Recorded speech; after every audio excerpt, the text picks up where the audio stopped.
বিসমিল্লাহির রহমানির রহিম।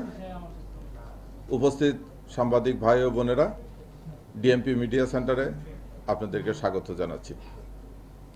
আপনারা সকলে অবগত আছেন যে গত 17/8/2026 তারিখে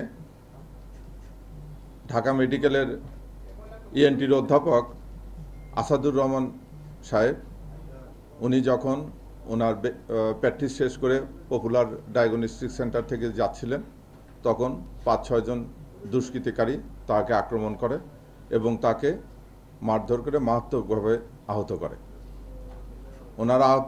ওনাকে যখন মারধর করা হয় তখন ওনার চিৎকারে পথচারী এবং পপুলার ডায়াগনস্টিক সেন্টারের নিরাপত্তা কর্মীরা যে ঘটনাস্থল থেকে একজনকে আটক করে। উক্ত ব্যক্তির নাম জীবন।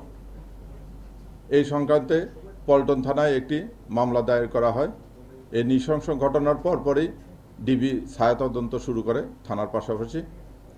পল্টন থানা জীবনকে জিজ্ঞাসাবাদে এই সংক্রান্তে ইভান নামে একজনকে লক্ষ্মীপুর থেকে গ্রেপ্তার করা হয়।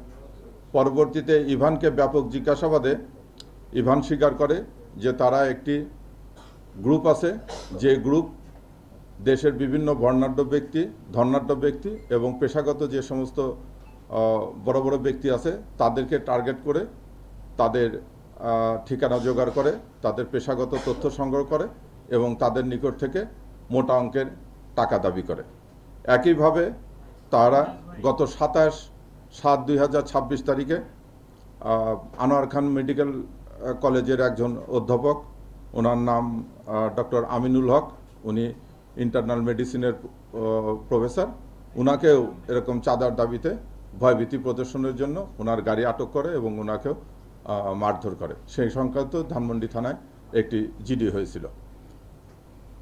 ইভানের দেওয়া তথ্য মতে আমরা ঢাকার এলাকা থেকে, ভাটারা এলাকা থেকে সানি এবং ফাতিম ইসরাক লাবিন নামে দুজনকে গ্রেপ্তার করি। এই সানি হচ্ছে এই চক্রের মূল হোতা। সানি 2022 থেকে 2025 পর্যন্ত লেবার ভিসায় সিঙ্গাপুরে ছিল। সে সিঙ্গাপুরে থাকাকালীন জনক বাঙালি একজন ব্যক্তির সঙ্গে তার সখ্যতা হয়।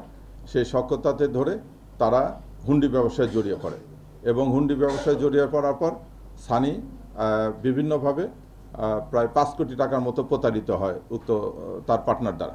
তারপরে সে হতাশাগ্রস্ত হয়ে দেশে চলে আসে। দেশে চলে এসে সে বসুন্ধরা এলাকায় থাকে এবং ওই লোককে খুঁজতে থাকে।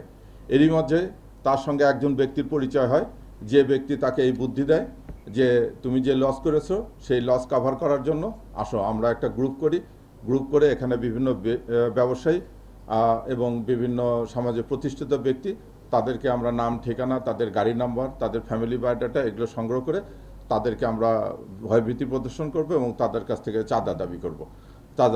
এইভাবে তারা 7 জনের একটা গ্রুপ তৈরি করে এবং এই গ্রুপের শিকার হচ্ছে আমাদের 2 জন ডাক্তার। তো আমরা এই গতকাল সানি এবং লাবিবকে গ্রেপ্তার করেছি। গ্রেপ্তারকালে তাদের কাছ থেকে এই ভয়ভীতি প্রদর্শনের জন্য একটা ছুরি এবং একটা তরবারি প্রায় 25 ইঞ্চির মতো উদ্ধার করা হয়েছে। তাদের বিরুদ্ধে অস্ত্র আইনে মামলা করা হয়েছে। এই গ্রুপের সঙ্গে অন্য আরও 3 থেকে 4 জন জড়িত আছে, তারাও আমাদের গোয়েন্দা নজরদারিতে আছে। আমরা অচিরেই তাদেরকে গ্রেপ্তার করে তাদেরকে আইনের আওতায় নিয়ে আসবো। আমি আপনাদের মাধ্যমে জানাচ্ছি, পেশাগত ক্ষেত্রে বা আমাদের যারা গুণীজন আছেন তারা এরকম কোনো সংবাদ পেলে এটা ভীতসত্ত্ব না হয়ে সঙ্গে সঙ্গে নিকটস্থ থানাতে যেন এটা অবগত করে। এরকম কোনো অপতৎপরতায় কেউ লিপ্ত হলে আমরা তাদেরকে কঠোর হস্তে দমন করব। ধন্যবাদ।